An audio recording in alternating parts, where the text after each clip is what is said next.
Wendy, my friend. We were just talking before we recorded, and you were one of the first guests that I had on this podcast show. This would have been 2019, the year of my undoing, year I turned 50. But yeah, it's like we were just talking about what's happened the last 3.5 years and how, we've kind of walked this journey of really stepping into our trauma that we didn't know we were carrying. Even 3 years ago when we started talking to each other. Yeah, it is so funny, Sheree, because I look past and, I had grown a lot by that point, and I had unlayered a lot of the programming and the things that were impacting my life. I was starting to discover gratitude. I was starting to discover my connection. But to see where I was in 2019 and to see where I am now is so radically different. And I would expect it to continue because that's what we do in this life, right? We dismantle, we deprogram, we declutter, and we become different versions of ourselves all the time. Yeah. And so it's funny to revisit the story that was originally shared and how radically different it is than going to be for today's podcast. Yes, because we connected on something else.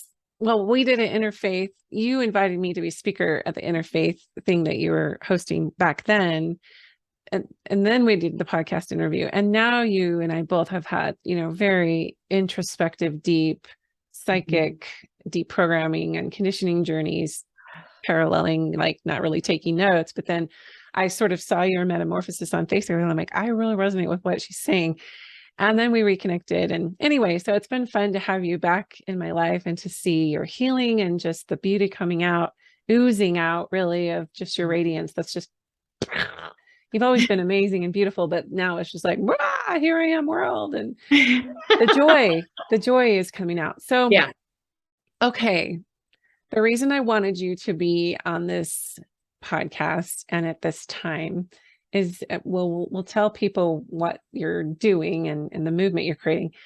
But I want to start with your story because I was so touched. I mean, I knew a little bit about your history and the trauma, but I think with you being more transparent now about it and how you really hit a crisis point, as all the hero's journey people do, and you went into the descent and you found something super precious, and now you just are so alive in that and what you discovered. So take us through that arc, take us through that heroine's journey. And let's start with your story. And this is just a little bit maybe of a trigger warning for people who may have gone through varying forms of abuse, especially sexual abuse or sexual assault. This could be a little triggering. So just a little warning there. Yeah, absolutely. Thank you for that disclaimer because, I think if we can get ourselves braced up a little bit and going, okay, well, I'm going to listen to this but I can be in my body while I listen to this. It's really important. So thank you anchoring that safe. Yes, that anchor and that safety. Yeah, I would say even as that's coming out of me as a trigger warning, I don't want to make it a self-fulfilling prophecy because even if you have been in those circumstances, this is what you want to listen to because it's going to give you hope. And that said, like you said, anchoring into the body and just letting that be your safe hold and letting our presence, you and I together, being that safety for you. Yes. And even though this is, an emotional ride we're going to take you on today, I do believe at the end, you're going to feel such incredible hope and an encouragement to get to the next healing place in your life. So, I mean, really, my story begins at the very beginning with my own sexual trauma. I was raped as a 15-year-old virgin. And I was also very, very much involved in the Church of Jesus Christ of Latter-day Saint culture. So in my perspective and in my story, that meant that I was lick donut now, right? Like I was no longer eligible or really feeling comfortable dating return missionaries and, feeling like I was following the recipe right. So that leads me to 17. And by that time now, I'm really heavily drinking. I'm doing a lot of partying as a teenager, like a lot of teenagers do. And I found myself. But Latter-day Saint culture is not in line with that either, because that's a whole other level of shame to take on, right? Nope. And I almost believe I went down that road because I just couldn't even consider what happened at 15. It was so traumatic. And then at 17, I have another opportunity to experience this. And I have a gang rape at 17 at a party. And honestly, in my brain, because we move through this, like we keep going forward. I'm a fighter. Everybody's a fighter. We figure it out. We figure this life out. So I move forward and I get married. I go to college. I have children. I'm doing all the things that life tells you that if you do these things, you will be happy. You will be safe. You will feel good. You will think that you will live up to the measure of your creation. Just do these things and you're going to be okay. And so I did those things. And yet, about 5 years ago, I really believe I was on a place where I was starting to like myself a little bit more. And I was starting to shed some of the trauma. And I believe my body finally said, sis, you're ready. You're ready. And that's when the breakdown happened before the breakthrough. About 5 years ago, I went on this incredible health journey. I used to call it a health crisis. Now it's a health journey because my body was trying to help me understand what was happening. And because I wouldn't wail and scream over what had happened, my body was doing it for me. It was doing it for me. It was allowing me to have the opportunities to wail and scream and to allow that stuck energy, that stuck trauma to finally find a way to the surface and be able to be released. Because where I was going, the emotional baggage of yesterday wasn't going with me. There's no way. I kept asking to be the best version of myself. I wanted to get to the next level. I wanted to go up to the next place. And I couldn't go there with that with me. And my soul knew it. My soul knew it. And so I had this opportunity to get real. And I remember during those years, I mean, just very quickly, I'll touch on the things that I was experiencing. So your listeners know kind of where I was at. I had vertigo, brain fog, tinnitus, Hashimoto's, fibromyalgia, cystitis, leaky gut, SIBO, chronic UTIs, like insomnia. I could never sleep, never, ever, ever, ever sleep. It's so interesting. I'm just going to pause there for a second because all of those ailments that you listed are pervasive. I mean, not all in one person necessarily like you, but pervasive, like plague-like of our times. And the energy of emotion that lives, the ancestral, implications aside from trauma, like your earth, like time trauma. Don't you agree that there's this resurgence of these ailments, that mystery illnesses oftentimes, but that laundry list you just gave is amazing that it was all showing up in you. It's almost like, well, do you want to feel it all? Yeah. And you know what? I laugh because even when I work with people who are very intuitive on energy and spirituality, they're like, even your spirit goes really fast. It goes really fast. And so I'm like, yeah, I can see I have one speed and it's full blast ahead. And although I have learned the absolute beauty in the moment and in peace. So I say that when I switch into, I know now how to stay in feminine energy, but when I use my masculine to get things done, man, it's efficient. My masculine does a great job. I just can't stay in that, or otherwise I have all those autoimmune things that are happening. Yeah. So same. Yeah. So with that being said, here I am. I remember one night, I'll give you a little glimpse of how awful I felt. I couldn't sleep once again.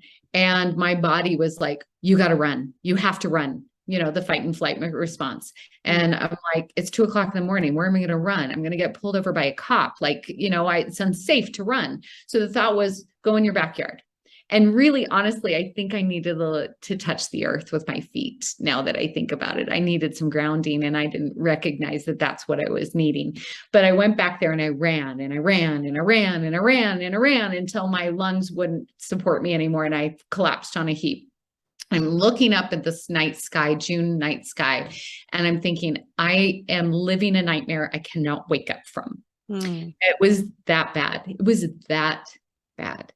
I have such reverence for that moment, because those are the moments that you will do anything. You will do anything to end it.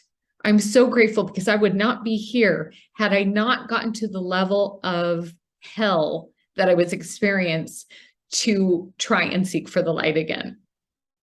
And my soul and my spirit knew that that's where I was going. So that set me on this course of, you know what? Doctors can't provide me answers. It's mystery. It really was energetic. That's what it was. It was spiritual. It was energetic. It was emotional, and I was feeling it physically. And so really nothing could take the edge off of it. So I just got to feel. And so I started to use lots of different modalities I'd never, ever experienced before that would start to slough off the little bit of the layers, little by little by little. Each of them, I think, was necessary. And some of them didn't work at all, and that was okay. I think I probably invested more than several 6 figures of income to figure out what the heck was going on with me. And I'm really grateful for each one of them. But a lot of the things that helped me the most were the ones that have been around forever and ever and ever. And, acupressure, acupuncture, massage, yoga, unifying body, mind, and soul connection, learning meditation. But I started learning Kundalini yoga because that helped me learn meditation. I had to get my nervous system was fried. Yeah. And a lot of what I was experiencing was serious adrenal fatigue. And my nervous system was absolutely always in the parasympathetic nervous system. So as a result, I'm feeling all of these things. So I go through all these modalities. I'm learning little by little how to slough things off. I'm starting to feel like I have some normality in my life. And then I discover the power of sound healing and vibration. And actually, oddly enough, at your retreat, my very first experience with sound healing was a sound bowl experience. Honestly, it was so funny. I was in that room and my system was like, run, get out of here, run. And I was like, we just had a discussion about the buffalo and going into the storm. And I kept seeing the buffalo in my head going into the storm. I'm going to go into that storm. And you weren't ready though. It was not time. You hadn't created the inner safety, because your nervous system wasn't regulated. So it was just like, it's not safe. Exactly. Go. I had to be in my body. I had to get safe, and I had to help my nervous system regulate. So that took some time. That took lots of different modalities, lots of things that helped. And so I get to that place, right? And January 1st of 2021, I'm sitting in a bathtub rather than the normal festivities that I normally go to. And usually by this time I've had this huge vision board of and to-do list of all the things that I'm going to accomplish in the next year and a word. And I'm sitting in the bath going, God, I don't want to do it this year. I love 2020, the COVID, like not doing anything, just being like, I really love it. Can I go back to that time? And the thought was, well, you don't have to do anything. Why don't you just be this year? I was like, just be this year? Oh, that sounds fabulous. I want to just be. And the thought was, why don't you just fill your soul up this year? Just rather than putting it out there this year, just fill it up and be. Just listen to me and I'll show you where to go. So fast forward 2 months later, and I'm a friend of a friend of this fiery redhead that is always involved in drums. And I've always been like attracted to drums, but never really known why. And she was having a retreat. And I thought, I need to be at that retreat. That is for me, which was unusual because usually when I go to a retreat, I am asked to do something for that retreat. So I don't usually pay for retreats. I'm usually invited to retreats. So, in this one, so it was like, it took a conscious effort of, okay, hit the press button. I'm signed up. I'm going. And I'm going to be there and I'm just going to receive. I'm not giving anything out to anybody else. I'm just receiving. And so I went to this retreat, and the first day we did a couple of drum ceremonies, not drum circles, ceremonies, very intentional, bringing to the surface things that need to be released through trauma. And I thought I'd gone to a retreat for a week. I had done EMDR by that time. I had done a lot of healing modalities. And I thought that chapter of my life was over. And so I started to feel the things loosen up in my system. And I started to know that's the road I was going to go down. And I was like, are you freaking kidding me? When is this over? Like, when the hell is this over? And the next day, we were in a drum ceremony, and I can't even put into words the out-of-body experience that I had. But let's just suffice it to say, I found myself on the floor, surrounded by 20 women who were embracing me. One that had my head on her lap, and she was humming in my ear. She was just humming softly in my ear. And then the facilitator out in front of me with crystals saying, she had no idea what my story was. I didn't share this story with anybody. And here she was down, knowing exactly where the trauma was coming out. And she helped me navigate and cut the energetic cords of that story of those boys. I believe the energy of those boys were still within me. And it was time to just literally cut the cords. And that's, I believe, what happened. And it was my version of heaven. Women coming together and helping each other and loving each other and linking arms. That's what we were designed to do. So feminine energy, when we are truly in that beautiful divine feminine place, we are there with each other. We are unified. We are loving and nurturing and kind and powerful, and using our spiritual gifts. And that's what every person in that circle was doing. So I just want to say, like, that is, for me, is the wave of the future. I was on the receiving end during my trauma in 2019, mid 19 or 18, I can't remember, where 12 women held a circle for me. And it was very similar to what you're saying. There was one, there were women at my head and my feet and touching my heart, and each of them brought an offering for me. Like, one woman did a traditional Hawaiian dance for Mother, and another one brought a rock from the Sea of Galilee, and another woman had a poem, and it was just, I'm like, I cannot wait to pay this forward. Yeah. It was so, and I am like you, like, I'm either in charge of stuff or I'm there to learn, and to have an embodied, like, I'm just here to receive, while I'm falling apart, basically, was so powerful. So anyway, continues your story, but I just want to say that somebody needs to organize. I know that these circles happen a lot. Yes. But we need to midwife each other through these, and have these for women that are in having an acute life crisis or faith crisis or transition or move or death or divorce or any kind of life transition, where she's just like you were, right? Just, it's coming up and I don't know what's happening and I don't know who to ask. But how beautiful that this lined up for you like that. It was. I mean, I really feel like the one thing that was going for me is that I knew there was purpose in the pain.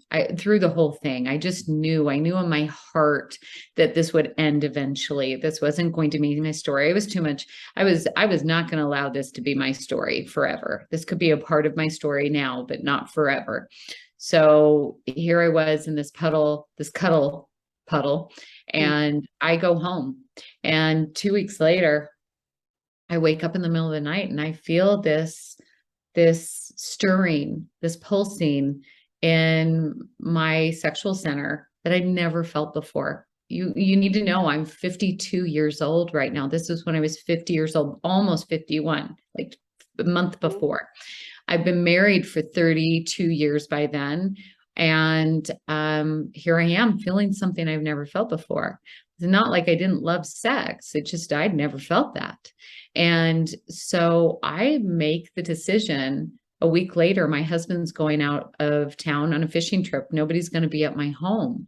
And I decide I would take myself on a date and finally explore my body like I'd never allowed myself to before. I was always told that that wasn't appropriate, that that wasn't acceptable, that that wasn't, that you were venturing out into a very, very, Self-abuse. It's actually, I've slippery. actually heard it called self-abuse. Yes, yes. Mm-hmm. And that's, Cherie, it was everything but self-abuse. Talk about showing up for myself. Talk about loving myself. I had never even looked at my body before. I didn't even know what that looked like. I mean, because hell, I wasn't going to look at that, right? That wasn't for me. That was for everybody else. That's what I was told. I mean, even the very fact of sexual trauma was, my body is for your pleasure. It's not for my pleasure. It's not for me. And that's what we're told. And it's like, where did this come from? Someone that was very powerful knew what it would do to us, knew what it would do to our power for us, right? Like, I really feel like this was very deliberate for centuries. And that night, I experienced my very first orgasm as a 50-year-old woman. As a 50-year-old woman. And it wasn't just a physical orgasm. It was a very spiritual, connected, aligned, the energy going up and then back down. And in that moment, I've never felt God like I have in my life. I've never felt so aligned with source energy. And that was the piece that astounded me. I was like, you mean to tell me that this was keeping me away from aligning fully with God like this? And it all makes sense. It all makes sense why this is exploited in the world. It all makes sense while the powers of at work have tried to cut us away from that sexual source, that source of energy, that source of light, because as women, that's where we create, right? We are creative beings. That's what we're supposed to be doing. And we find joy and bliss and pleasure. And we actually can be the best versions of ourselves when we can learn to have pleasure again. And pleasure doesn't need to be from sex. Pleasure can be from everyday monotonous things. I can find pleasure in washing dishes. I can find pleasure in washing my hair. You know what I mean? Like, I can find pleasure in those things. And it was like a piece of me returned. I literally feel like the light turned on. It was amazing. So I want that for my sisters, because I can tell you right now, there are someone out there, maybe many, that are saying, well, have I had an orgasm before? And if you're asking yourself that question, you haven't. My suggestion, you haven't. And what a beautiful thing that you can experience now, because awareness is where it starts, right? Understanding that you haven't, and now being able to understand that you, my dear, dear sister, have some special, wonderful gift you get to unpack. And a lot of times that is removing the layer of trauma between you and experiencing that. And that was my story. My story was, I had to get past the trauma that was blocking my heart for me to finally receive love, receive alignment, receive all the things that were in store for me. And that is the beautiful gift of being courageous and brave enough to look the monster in the eye and decide that that's no longer going to be your story. And more than that, it's not just about the bravery. It's like you said, it's the surrender. Because when you were in that circle of women, you had to make a choice to let go. Yeah. And that is sensuality. Yes. Like you were saying, the pleasure that we derive from mundane tasks, or it's all about presencing in the body. And it's those bottom chakras, the root chakra and the sacral chakra, which is very feminine. It's Mother Earth, it's primal, it's creation. It's the base of the Kundalini energy. And what I love about what you're sharing is that it's the intention that you come in. If you're coming into a situation of intimacy, whether it's a partner, yourself, whatever, there's a lot of shame with self-intimacy. And we'll get to that because you brought it up and I have some fire with it. We just did a podcast episode called Your Sexuality is for You. And I had probably more personal messages from that podcast episode than anyone that I've ever done. But the intentionality that you come in with when you are going to be vulnerable and experience intimacy is, it's like, what are you letting in? What are you surrendering to? And if you are surrendering to your divine center, to your own divine soul, that's a whole different experience than an energy exchange of two unconscious people or your own unconscious self. And that, I love what you're saying about the energy was falling and rising, because that flow of the Shakti, and that divine feminine flow that just comes up and it comes down, and it's going up the chakras and down. And it's like, I am here now. Yeah. I am the bridge between heaven and earth. Yes. And so we need to I'm with you. Like, we just need to reframe the whole deal around sexuality. That is how we got to the place we are now, is the shaming of the feminine body, sexuality, giving of life. That is so powerful that it was such a threat to the powers that be in the patriarchy that wars were fought. If you look at the earliest goddess history, the original temples and the earliest artifacts that we've been able to find on this earth, it's all a full-bodied goddess. There's a lot of pictures of, the yoni or carvings. And it's just like, that was the center of it all. And it wasn't paganistic. It's just earthen. It's the raw material of life and the cosmos. And so if you look at like how it all came, and I've gone down a little bit of a rabbit hole with it, and it's easy to get like, but what's beautiful now is that we get to look at, how is this still happening? Putting history in a perspective, its reverent place, or its rightful place. How is this being perpetuated now? How am I, or have I been complicit in that subordination of my own body,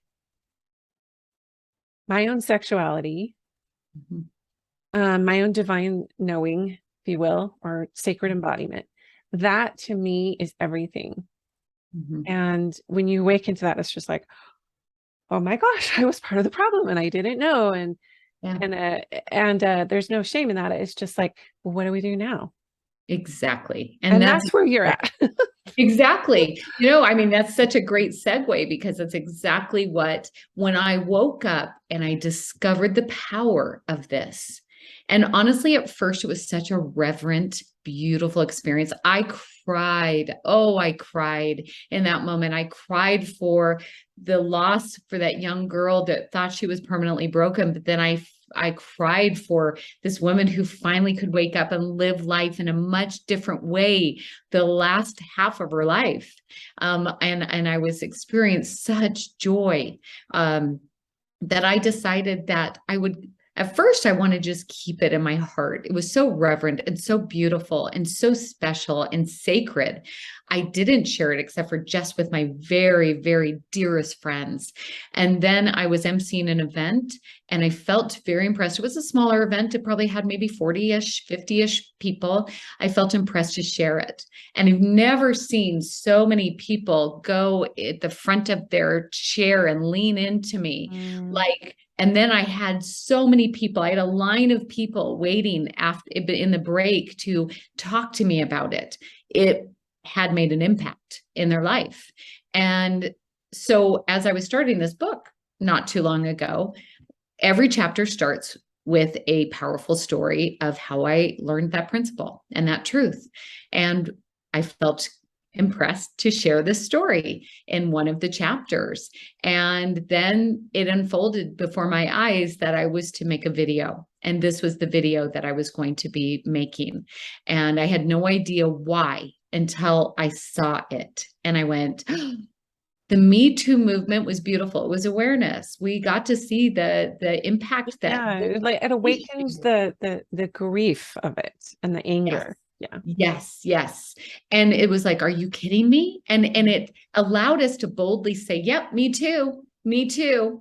And I believe anytime you bring your shame out to the light, it can't withstand that light anymore. It will be dismantled. It will burn. It will become those ashes that will help rise that phoenix, right? So the bottom line is that Me Too was necessary and beautiful and amazing, but we're more than Me Too. We're more than what happened to us. Absolutely, amen to that. So the next level of healing for us women is time to heal. Time to heal. Time number 2, heal. And that's really where I wanted to go with this. I was willing to share this story. Believe me, I didn't want to share with the world that I didn't have an orgasm. I was like applauding you and like, ooh, Wendy, go. Like, I love it. That's my one. I'm so inspired by women who are just like, you know what? Hey, let's destigmatize what it means to really be connected to yourself. And again, we're not talking about sex. No, it's not that. Yeah. And it's not just a one-off pleasure kind of thing. It's full embodiment, full reclamation, womb healing. Here I am, heart connection, the whole thing. It's returning to our essence and remembering who we are. I mean, it's a buzzword, awakening, but it really is a good word. We are awakening and remembering who we always were, but we've been told and programmed that we aren't enough, that we weren't good enough, that we never get it right, that we make bad decisions, that blah, blah, blah, blah, blah, blah, blah. The stories go on and on and on until we realize that those were all lies. And when we get back to our truth and we understand who we are, then we awaken to this different way of being and showing up in this world. And when we are our highest and best and we start to heal, we give permission to everybody else around us to heal. The men are not, I never want us to be women power. It's women that heal in love. Invite our men to share in that. And there's nothing more beautiful for a man than to see the woman he loves rise and be able to become the best version. He feels such joy and wonderful connection with a woman who knows who they are. And by having that, it invites them to start visiting their own trauma story, to start visiting their own shame story. And then the children and grandchildren that are around us see an example of what it really looks like to be fully embodied in who you are. And now we show the new generation what to do. So it's no more Me Too. It's time to heal. It's time to rise up above that and start with something. I don't care what it is. Take the first step and do something. And so that's what I want to walk back that first step a little bit. Because I like to play devil's advocate a little bit because of my own past programming. There might be some women listening to this who are very religious or who follow a strict moral code in terms of,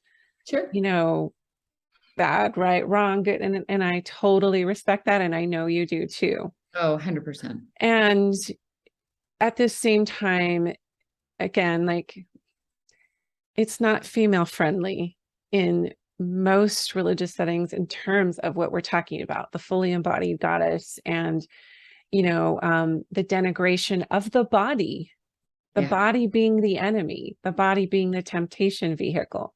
So what would you say to a woman who maybe she's feeling like, okay, well, I want this to be okay, but I've got to go run it past my template. Again, very sacred to that person. It's not like, but what would you say to a woman who's sort of sitting on that, writing that line of like, I'm not sure how to embrace my sexuality. I'm not sure if I should, because isn't that why we're here on earth, to be tested, to not give in to all the earthly pleasures and desires and appetites and of the flesh? So Yeah. that's my devil's advocate moment. Okay. You're great. And I want listeners to understand, I didn't arrive at this point when I was first when I was stuck in my shame and my trauma story, and my body was starting to wail and scream.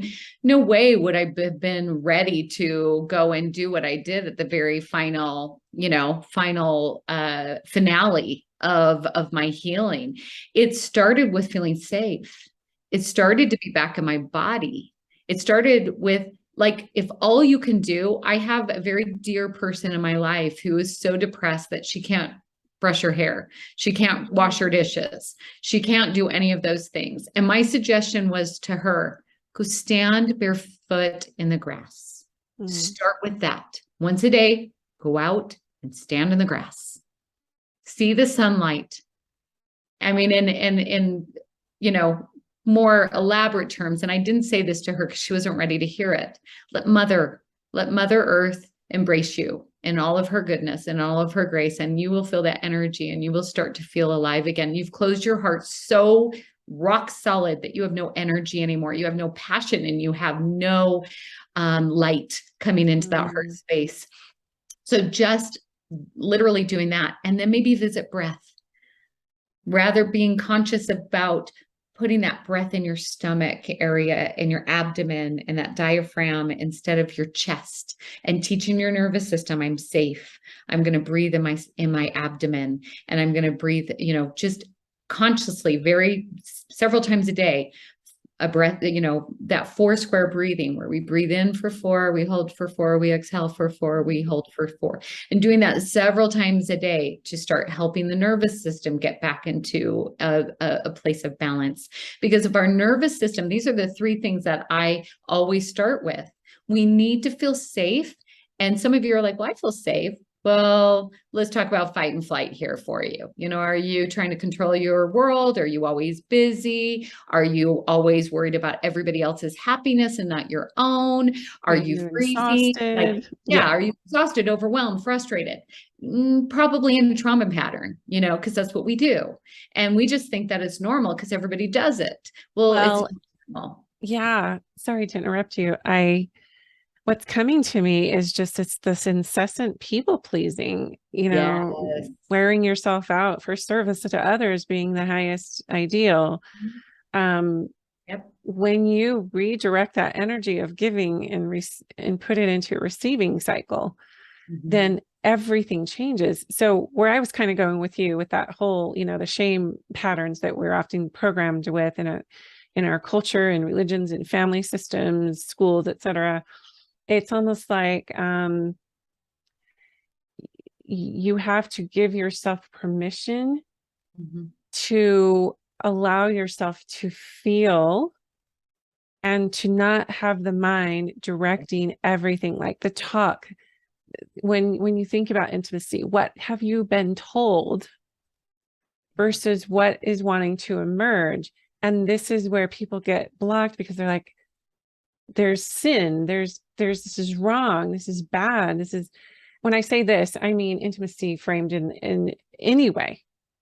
Most people don't know how to differentiate and not feel guilty for any kind of intimate sexual exchange, whether they're married or not, because of that good girl programming. Yes. Yeah. And you almost have to give yourself that permission to I do. And remember, you have all the answers inside. And a lot of us have been so disconnected to our bodies, we forget how to get that answer. And my suggestion is to just start and learn what a yes feels like in your body. Say yes over and over and over. Does it feel expansive? Does it feel light? Does it feel peace? What does that feel like? And then what does a no feel like? Does it feel contractive or constrictive? Does it feel heavy? Then you'll kind of start to understand how your body responds to those, right? And what kinds of things come up for you when you say a truthful statement versus an incorrect statement. And then when you start to say, what is it a good idea for me to explore my body? Then when your heart expands and you feel light and you feel peaceful and The fruits you of the feel spirit, ready really. for it. What's That's the that? fruits of the spirit that you're feeling. Yes. Then you can be rest assured that it's okay.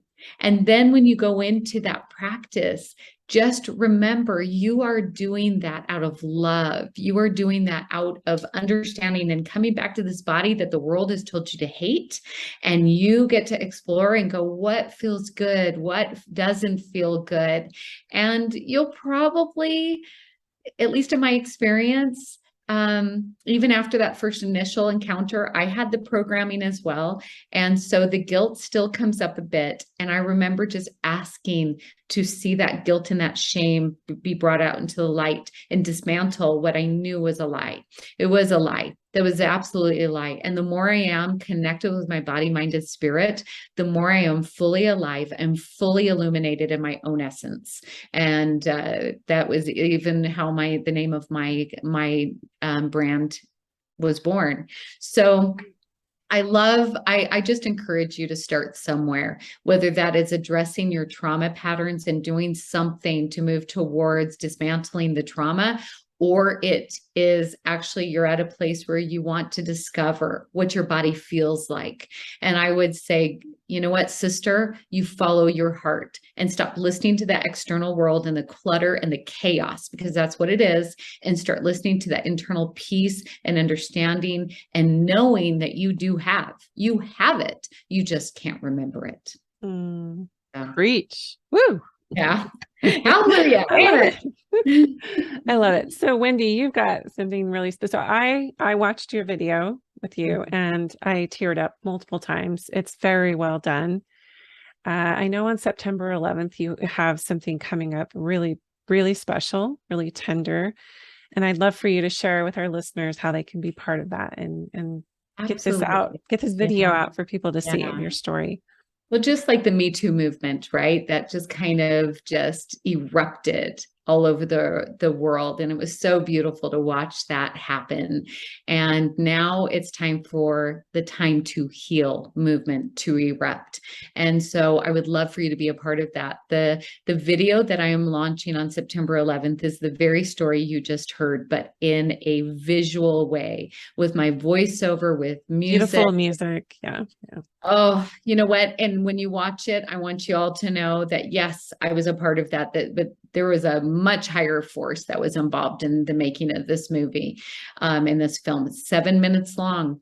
And what you can do is literally just get involved in spreading this. What we're going to do, if you are interested and this resonates with you and you want to help this call to action to be erupt like a global roar into the world, then this is what you can do.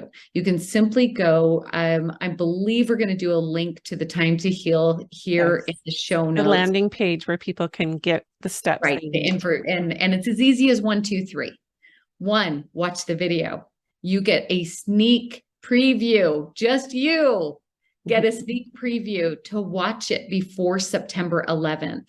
And then number 2, invite 5 to 10 friends that you think resonate with this as well, or might be impacted on a positive level. Share it with them. And then number 3, we're going to jump on a Zoom call. But we need to say, don't share it publicly, like in a post. Yes. Don't share the video at large.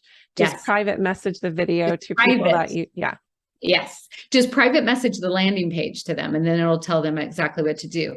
Then number 3, on September 11th at 11 a.m. Mountain Standard Time, we're all going to gather together. And I will just give you little instructions. Hey, here's the link. Go ahead and start making your comments of how you felt when you saw this video. And at 11:11, we're going to launch it into cyberspace together. So that's what you can be involved in. Super simple, super easy, and it could have a profound impact on someone you love that needs to see this message and needs to get permission to heal. And that's what it's all about. I love it. Well, and I know your intention behind this is just to create a movement. It's to literally help with this awakening process, to reclaiming feminine sexuality and to be vulnerable about trauma and to let women know they're not alone, just like the Me Too movement did. But it was very like, Harvey Weinstein-y, and not that it wasn't powerful, It was but a we're little talking, it was like, victim-y, this a is little more, victim. yeah, Yeah. this is more like grassroots, like about the individual woman, which I love, and it's hopeful. It's a message of hope. And I have to say the video is very, very well done. That little movie is really powerful. So kind of what I was thinking when I was watching it is there's probably a lot of women and men, but especially women who've had sexual trauma, who just can't, it's just they can't go there. Or they've, like you mentioned, tucked it away inside a part of you where your body now was trying to alert you to this and kick and scream because you couldn't or wouldn't allow that. But it's always about timing, right? It Like is. It's there's always a about timing. readiness to that. So I think that your movement will help create readiness for a lot of women to have that, like, joining arms kind of energetically, and being that it's, we have beautiful platforms now with the internet, just to be able to get that megaphone out there and just send it. Yeah. And obviously I know her. She's my friend. I've been doing that for years about you, Cherie. I know Cherie Burton. She's one of my friends, So, and that's where we're going. I think that there's just going to be so many women rising to the best version of themselves here. I think we're already starting to see it, and we're like, wow, this is so cool. And we're uniting, we're linking arms, we're lifting each other up. And we invite you, if you're listening, we want you to be a part of this. Link arms. Let's unite. Let's rise together. Let's create heal. a different world. Time to heal. World. Like the name of it is perfect. It's time to heal. It's time. Like, and now you have the support and tools you need, and it's time. Well, thank you, my friend. This was really inspiring. I got chill bumps a lot while we were talking. And that's how I know. That's how I know. This is reaching someone somewhere, and their soul is like, thank you in advance. So thank you for your time today. And we'll have all those links in the show notes for our listeners. Fabulous. Thank you so much, Cherie. And you have a great day. And out there, have a great day. Thanks for listening. Thanks, everyone.